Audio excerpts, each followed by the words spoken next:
Remue ménage. Remue ménage.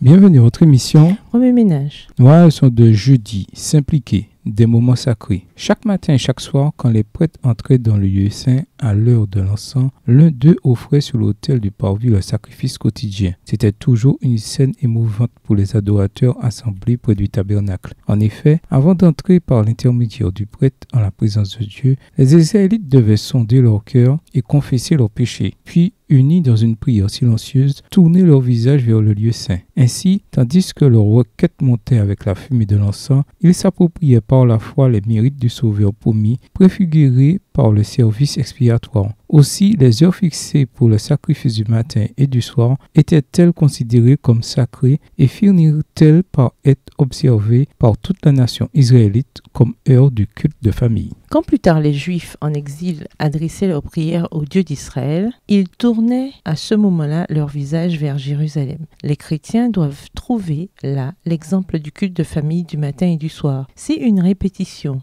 machinale de dévotion exempte de tout esprit d'adoration déplaît au Seigneur, il voit en revanche avec plaisir ceux qui l'aiment s'incliner matin et soir pour lui demander le pardon de leurs péchés et réclamer les bénédictions dont ils ont besoin. Ce qu'il y avait de plus important dans les services quotidiens, c'était les sacrifices individuels. Le pécheur repentant amenait son offrande à la porte du tabernacle et, plaçant sa main sur la tête de la victime, il lui transmettait symboliquement ses péchés qu'il confessait. Puis, de sa propre main, il égorgeait l'animal dont le sang était porté par le prêtre dans le lieu saint et aspergé devant le voile derrière lequel se trouvait la loi violée par le pécheur. Par cette cérémonie, le péché était, par l'intermédiaire du sang, transféré au sanctuaire. Dans les cas où le sang n'était pas porté au lieu saint, les prêtres consommaient la chair de la victime, selon le commandement de Moïse. C'est une chose très sainte, afin que vous portiez l'iniquité de l'assemblée et que vous fassiez pour elle l'expiation devant l'Éternel. Ces deux rites figuraient le transfert des péchés au sanctuaire. Extrait du livre premier écrit, chapitre 30, Le sanctuaire, les pages 326 et 327, écrit par Ellen G. White. Au revoir. Et à demain si Dieu veut.